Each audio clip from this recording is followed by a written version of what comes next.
gracias. Gloria a Dios, aleluya. A su nombre. Aleluya. Híjole, olvidé, ya es bien tarde. Ahora que traigo una predicación de 2 horas. Nada, no se acaba. Cuando mi hermano mencionaba el tema de este mes, la primera palabra que aparece ahí es propósito. Pero ya la segunda palabra que aparece ahí ya no me gustó mucho. El propósito, pero de la prueba. ¿Amén? Y ahorita que preguntábamos, y yo decía, sin temor a equivocarme, que muchos de nosotros en algún punto de nuestra vida hemos pasado por diferentes luchas y diferentes pruebas, por problemas, que muchas veces ni podemos saber por qué vienen, nos cuestionamos, ¿verdad? ¿Por qué me está pasando a mí? ¿Por qué viene esto a mi vida? ¿verdad? Pero hoy voy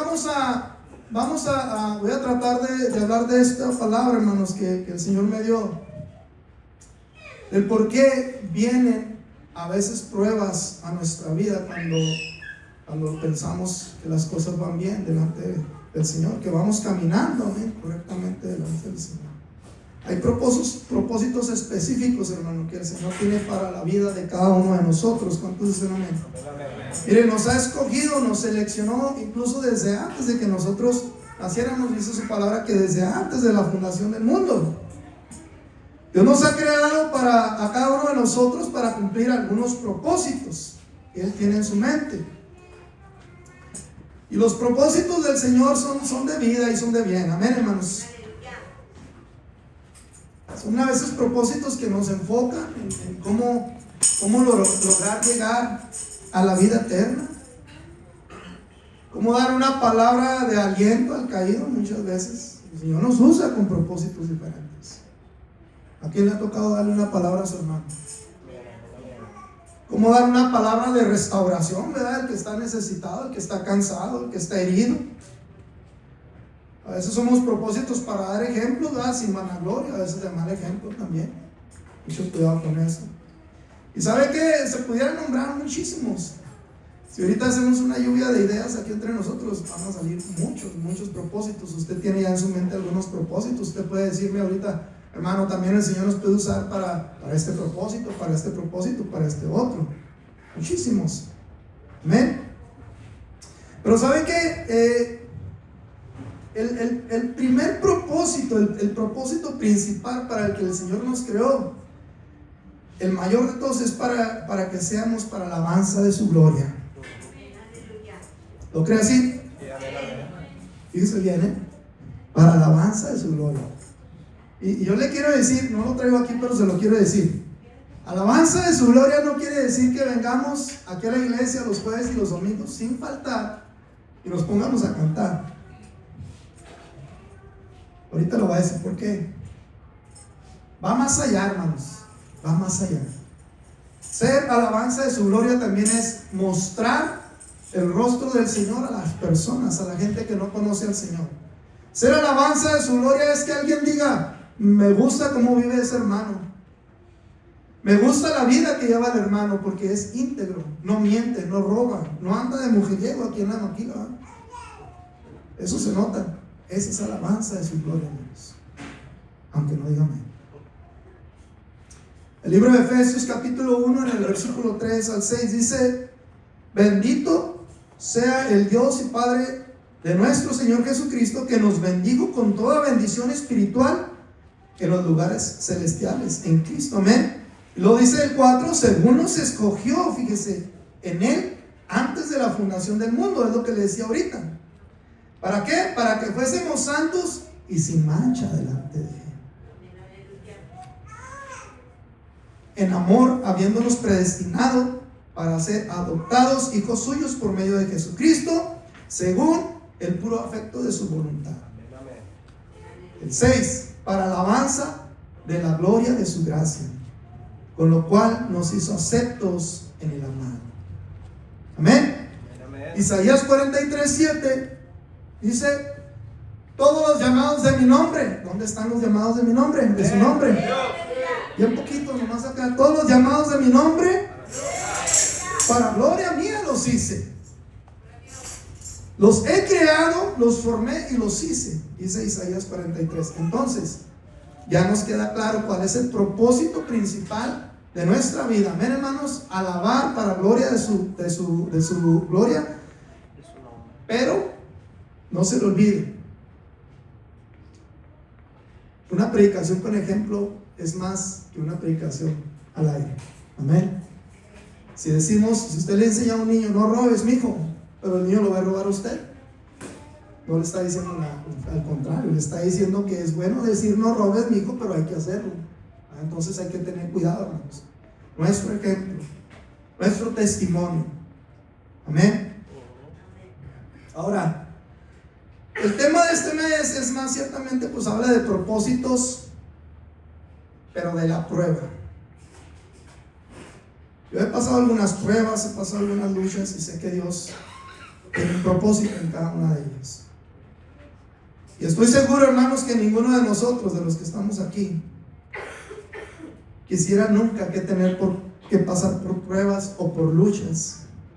¿Por qué? Pues porque duele. Amén. Una prueba nos pone en angustia, nos lleva a sentir dolor, nos quebranta, nos entristece, hermanos. A veces las luchas y las pruebas nos hacen hasta a veces nos hacen sentir que morimos. Nos quitan el deseo de seguir adelante. ¿Está poniendo atención, hermano?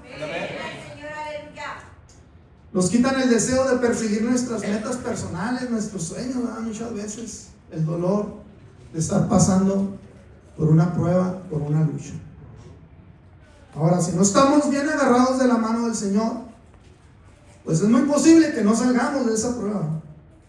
Es muy posible que nos quedemos ahí en el desierto tirados, si no estamos agarrados de la mano del Señor. Amén. Porque mira, a veces dicen por ahí, agarramos la parte de la salida más fácil. A veces vienen luchas y pruebas y ya no queremos saber nada del Señor. A veces vienen luchas y pruebas y culpamos al Señor y nos enojamos con el Señor. A veces vienen luchas y pruebas y tomamos caminos que no debemos de tomar, es decir, caminos de muerte. Porque en la vida nada más hay dos caminos, hermano: el camino de la vida y el camino de la muerte. No hay camino intermedio. Amén. Dicho de otra forma, al final, cuando estemos en el sepulcro, si no viene el Señor antes, ¿verdad?, vamos a resucitar, pero para vida o para muerte. Nada más para eso. Amén. Entonces es importante, hermanos, tomar en consideración, porque yo le voy a decir, quiero decir algo. No estamos exentos, mi hermano, de pasar por luchas y pruebas. Aunque ya hayamos pasado por pruebas bien difíciles, no estamos exentos de pasar. Es decir, si usted está pensando que nunca va a pasar por una prueba, piénsalo dos veces. Amén. Pero yo le quiero decir algo hoy. Cuando estas luchas y pruebas vengan a nuestra vida, hermano, lo mejor que hay que hacer para vencer y salir adelante, ¿qué cree que es? Es humillarse delante del Señor. Un corazón contrito y humillado, el Señor no lo rechaza. La palabra del Señor, hermano, yo estoy seguro que usted ya se sabe algunas enseñanzas, ¿verdad? Yo le pregunté a mi esposa, a ver, dime cuántas narraciones o cuántos personajes encuentras tú en la palabra del Señor que han pasado por pruebas, estando ellos bien con el Señor. Y ya me contaba algunos, dije, híjole, ya me los ganaste.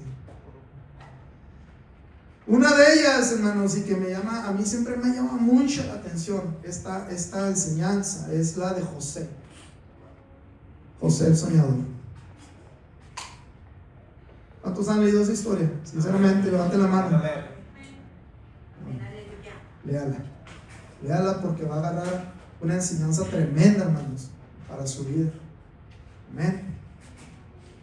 Un joven amado por su padre, un muchachito amado por su padre, un jovencito muy listo, porque el papá, dice la palabra del Señor que el papá se encargaba de enseñarle, de educarlo, de enseñarle matemáticas, de enseñarle varias cosas. Era el más chico de la familia y el papá era su baby, su niño. Este joven no se metía con nadie. Era un buen muchacho, pero ¿sabe qué? Era repudiado por sus hermanos carnales. Fue vendido por ellos a unos mercaderes. Antes de eso, hasta lo quisieron matar. Estaban a punto de matarlo, nomás que el hermano mayor los detuvo, ¿verdad? Dijo, no hagan eso. No carguen con eso porque lo van a traer toda su vida. Se les ocurrió la grandiosa idea de desnudarlo, de romper sus ropas, de llenar sus ropas con sangre y poder decirle al papá, se lo comió una fiera. ¿Verdad? Pero ellos sabían que lo habían vendido a unos mercaderes. Estos mercaderes lo vendieron como esclavo en Egipto. Fíjense, póngase a pensar, un jovencito bien, un jovencito amado por su papá, un jovencito que obedecía a su papá, un jovencito que estaba aprendiendo muchas cosas buenas. Ahora está en Egipto, exhibido junto con los esclavos. Cuando fue vendido, ahí donde trabajaba, en la casa de su patrón Potifar, fue difamado y acusado injustamente por la esposa. ¿Por qué? Porque hizo lo recto. ¿Verdad? Era de buen parecer y la esposa dijo, acuéstate conmigo. Dijo el hermano José que le dijo, no tengo sueño. El jovencito tenía temor de Dios, hermanos, y salió corriendo y la señora se queda con las ropas de él, ¿verdad? De tal forma que lo acusa. Él dice que la quiso ultrajar, que quiso abusar de ella. Allá va el jovencito a la cárcel otra vez, José. ¿Cuántos años pasó en la cárcel? A lo que voy, hermano, pasó muchas injusticias, José. Muchísimas injusticias. Yo a veces me pregunto, por esto José, o sea, ¿cómo lloraría él a veces? No sé si no dice la palabra del Señor, ¿verdad? Pero pues, ¿por qué me está pasando todo esto? ¿Por qué mis hermanos no me quisieron? ¿Por qué esta señora está diciendo esto de mí? Pero ¿sabe una cosa? Gracias a que José se mantenía humilde, el Señor ponía gracia en medio de la prueba. ¿Sí me escuchó? Gracias a que José se mantenía humilde en medio de la prueba, el Señor ponía gracia especial en José. De tal forma que el carcelero lo puso como jefe ahí de la cárcel. Ya tenía un puesto.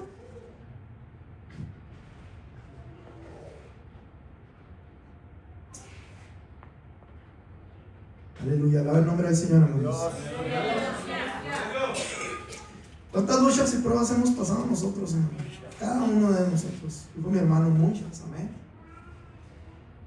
Pues algunas serán por consecuencias o de algunas de nuestras faltas, ¿verdad? Pero otras van a ser por propósitos especiales que tiene el Señor para nuestras vidas, así como lo tenía para José.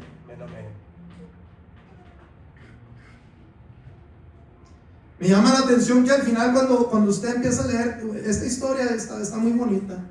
Hasta lo usaron para poner ahí una serie y películas y todo eso. Cuando José, el Señor lo empieza a sacar y lo empieza a sacar adelante, ¿verdad? Lo saca de la cárcel, lo pone ahí, le interpreta unos sueños por ahí a Faraón, y Faraón lo pone como su segundo hermano.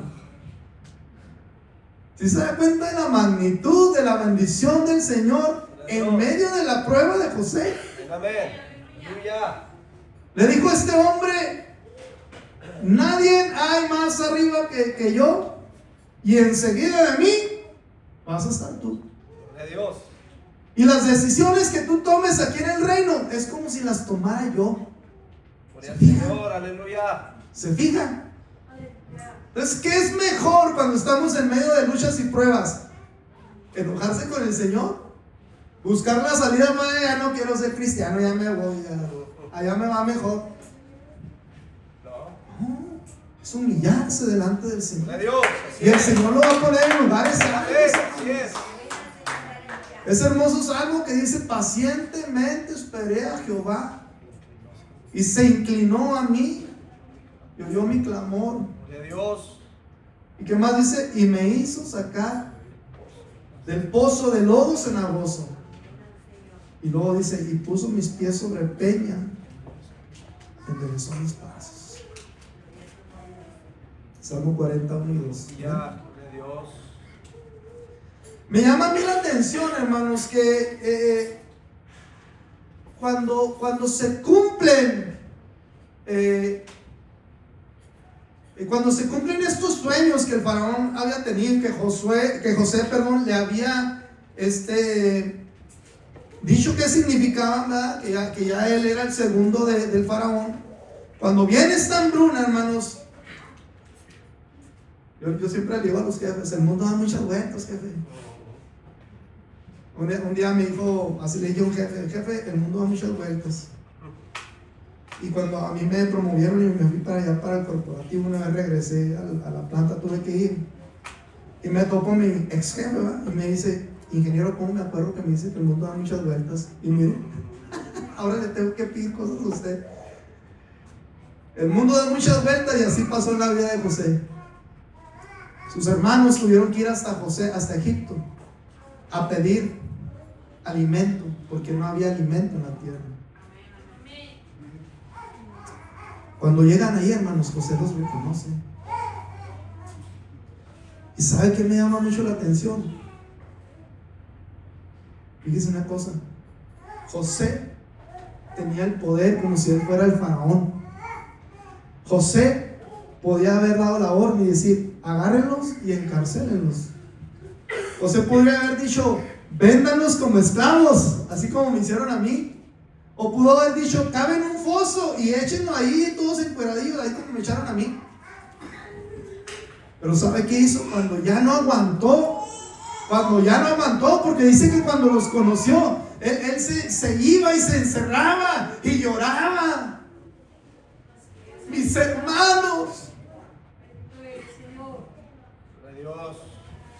Pero cuando José ya se descubre ante ellos, porque ellos no le conocían, pues ya estaba acá de egipcio y todo, ¿verdad? Y no sé cuántos años habrán pasado, ya le cambió el semblante.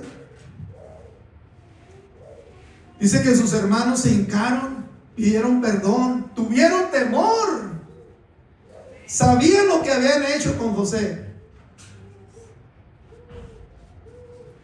¿Y sabe qué hizo José?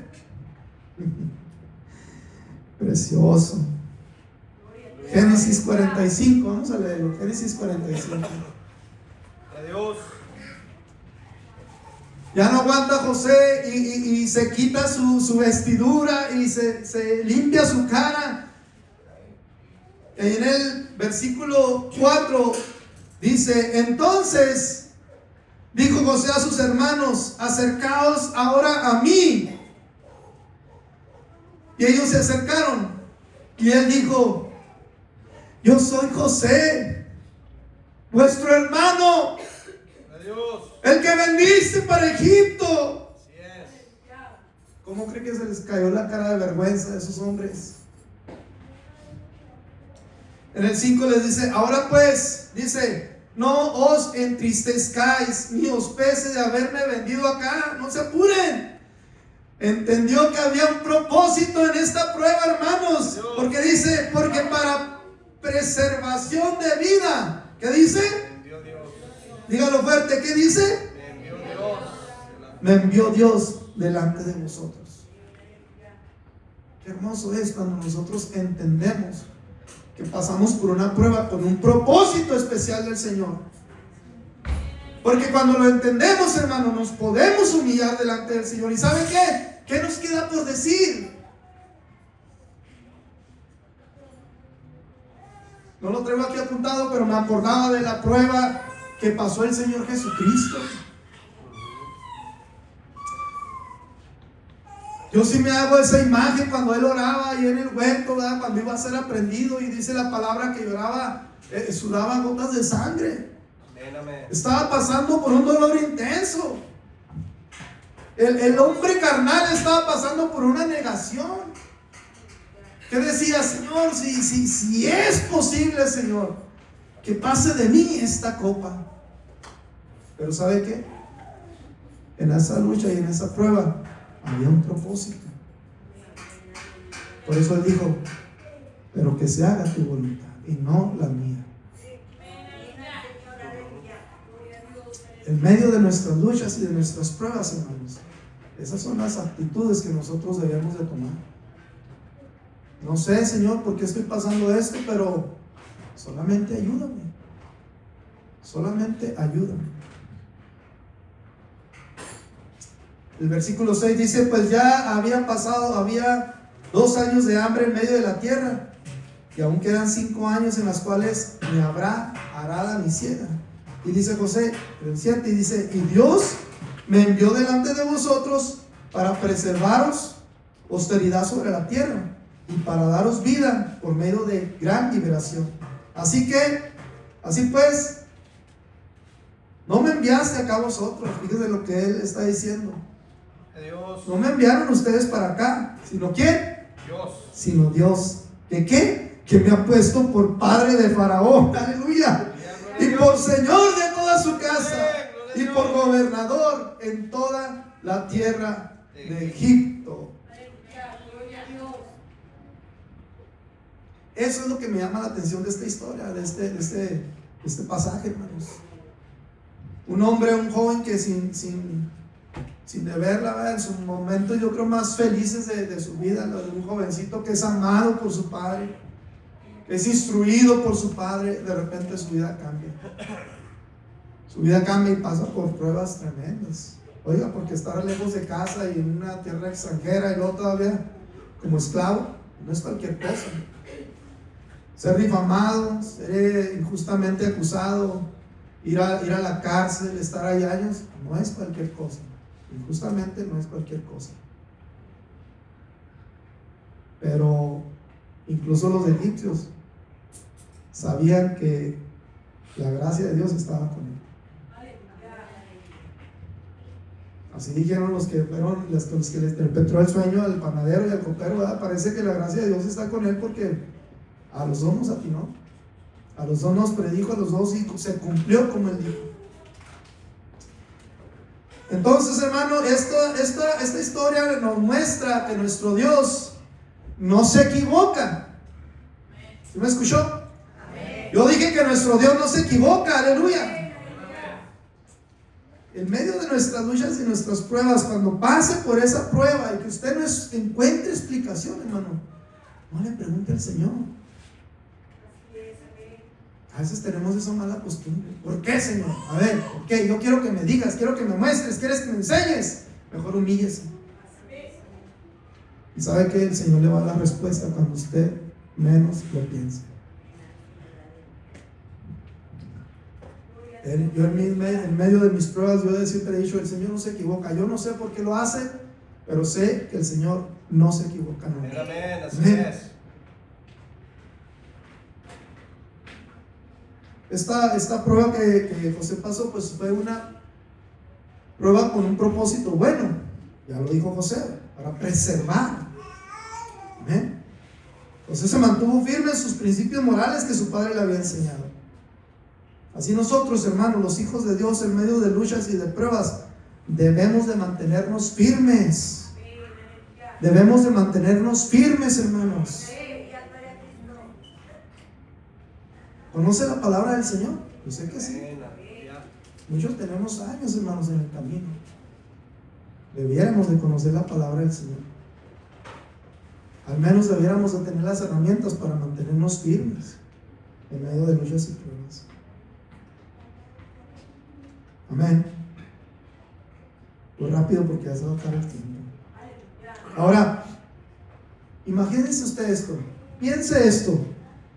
¿Qué hubiera pasado con el pueblo del Señor si José se queda ahí con su padre y crece con su padre? ¿Qué hubiera pasado cuando llegaran los 7 años de hambre, ¿qué cree que hubiera pasado? La historia sería otra. Señor no se equivoca. Así es. Amén. No sé cuál, yo no sé cuál ha sido su mayor prueba, pero el Señor lo sabe. Entonces, es necesario, hermanos, que en medio de estos procesos nos agarremos fuertes de sus promesas. Ahí entra la fe. Ahí entra la fe de lo que decimos que creemos. ¿Cuántos creen que el Señor es bueno? Así es. Ahí entra la fe. Entonces, imagínense que todos estamos en medio de luchas y pruebas y yo le hago esa pregunta: ¿cuántos creen que Dios es bueno? No todos me van a decir amén. Se van a quedar pensando. ¿Por qué? Porque necesitamos ejercitar también nuestra fe. Que nuestra fe y que nuestro amor y que nuestra humildad, hermanos, no falten en esos momentos. Mantenernos humildes delante. Porque ¿sabe qué? Él es el único que nos puede extender la mano. Amén, amén. Gloria a Dios. Salmo 138, versículos 6 y 8. Dice, para honrar y gloria al Señor, porque Jehová es excelso. ¿Y qué dice? Que atiende a lo que... A ver, hermanos, ¿están aquí? Amén. Porque Jehová es excelso y Atiende a lo que... más al altivo mira de lejos. El 7, fíjese lo que dice el 7. Si anduviere yo en medio de la angustia, por decirlo de otra forma, en medio de luchas, en medio de pruebas, dice, tú me vivificarás. Contra la ira de mis enemigos extenderás tu mano y me salvarás. Me salvará tu diestra. Y luego dice el 8. Dice el 8. Jehová cumplirá su propósito en mí. Amén. Otra vez. Jehová cumplirá su propósito en mí. Tu misericordia, oh Jehová, es para siempre. Nadie dijo amén, Señor. No desampares la obra de tus manos. Gloria a Dios. Pensemos entonces que si estamos bien delante del Señor, hermanos, si vivimos buscando cumplir sus mandamientos, si estamos buscando la rectitud y la santidad, amén, de nuestras vidas, y aún así nos alcanza la prueba, entonces piense pues que el Señor nos ha escogido para cumplir propósitos especiales en nuestras vidas. Dios. Y que la mejor forma de pasar estos procesos pues es mantenernos humildes delante de Él. Una vez a mí me enseñaron, alguien me enseñó, y siempre se me quedó bien grabadas estas palabras cuando estábamos pasando por ahí una prueba difícil, la hermana Blanca y yo, y una hermana ya mayor, esposa de un ministro, ella nos decía: hermanos, es que ya dejen de preguntarse ¿por qué a mí? ¿Por qué a mí? ¿Por qué yo? Mejor pregunte: ¿para qué a mí? ¿Para qué a mí? ¿Para qué me viene a mí esto? ¿Cuál es el propósito de esto? Se lo dejo como consejo, hermano. No se pregunte por qué a mí. Pregúntese ¿para qué a mí? Amén.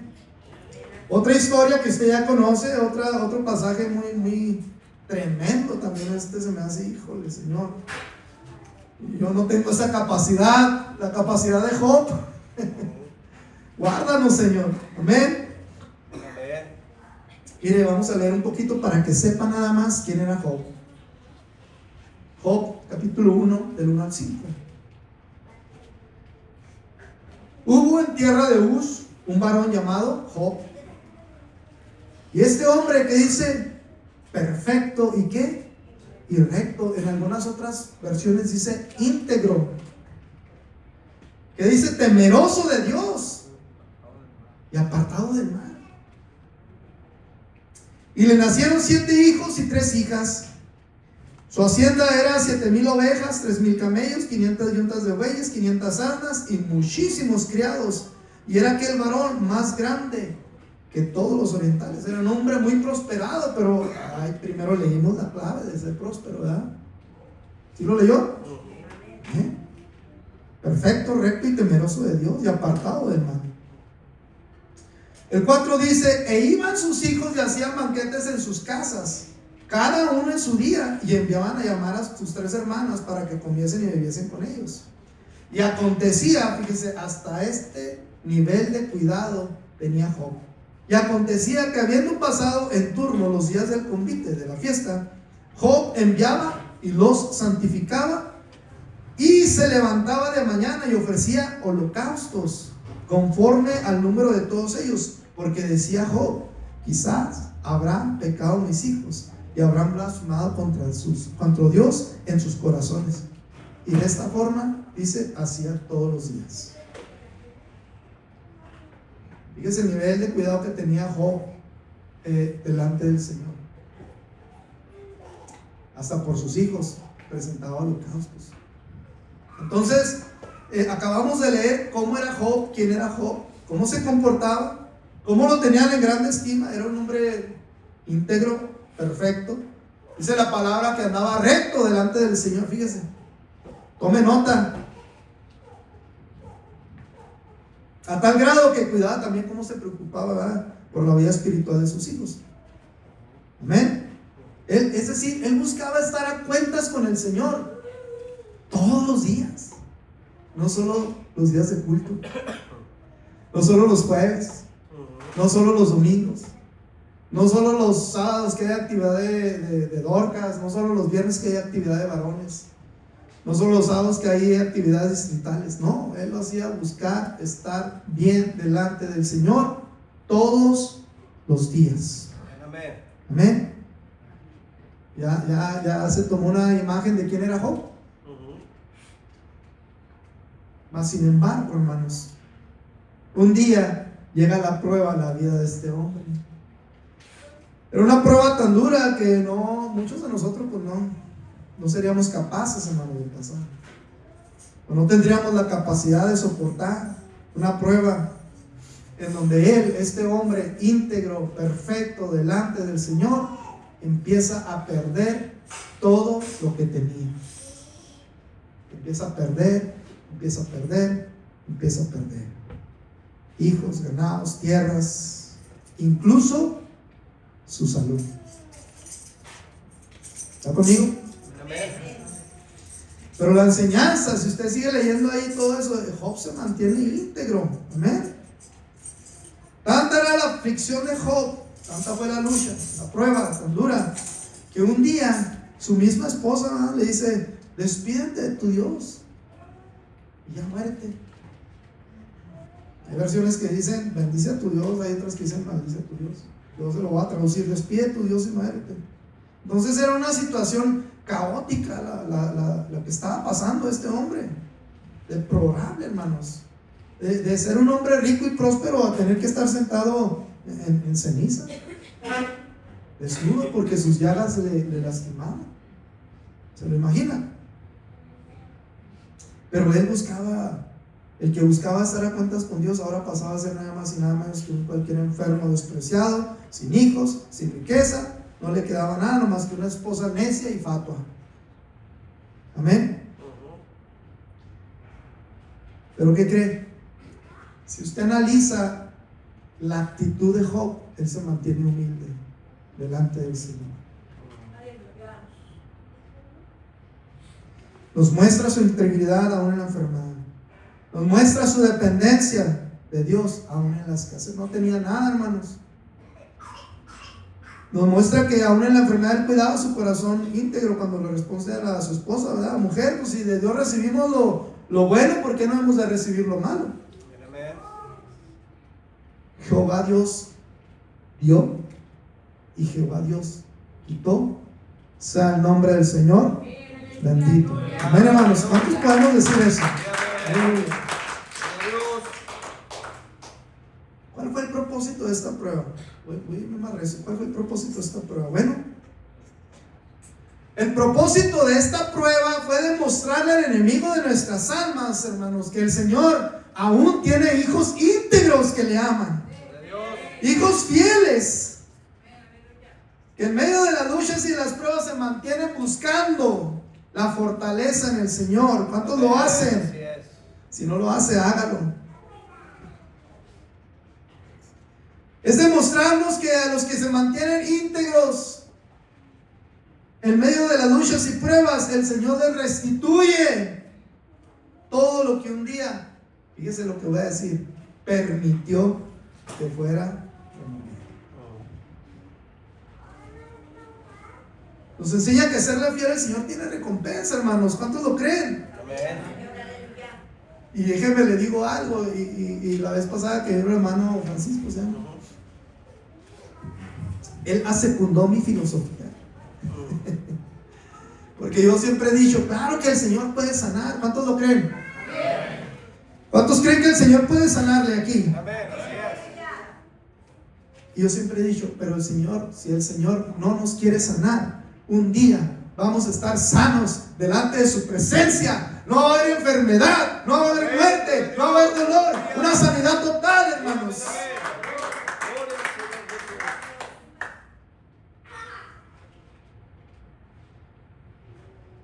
Aleluya. Déjenme le digo algo.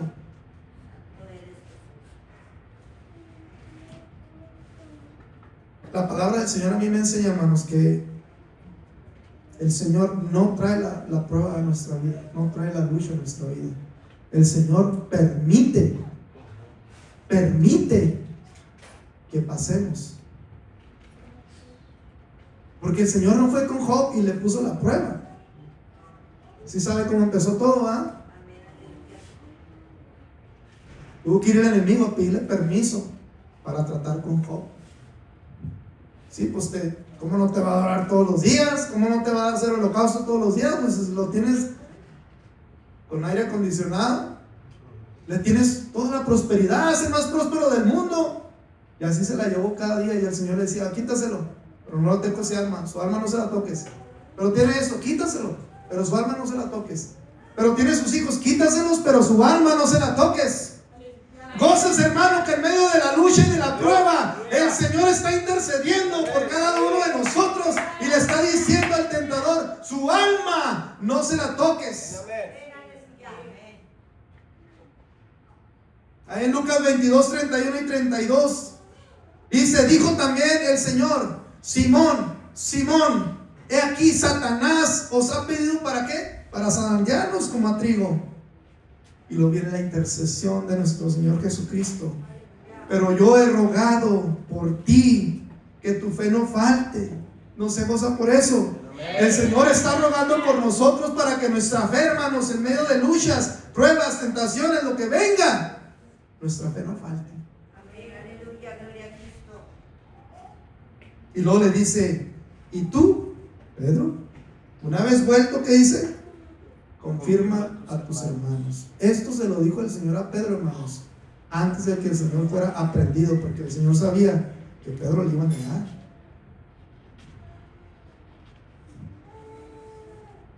Ahora fíjese otra. Póngase de pie, hermano, vamos a terminar. Póngase de pie. El tiempo se fue volando, pero qué bueno que estamos en la casa del Señor. Vale más que se vaya el tiempo volando y nosotros escuchando su palabra, alabándole, buscando su presencia. Amén, hermanos, que en lugar de estar perdiendo el tiempo.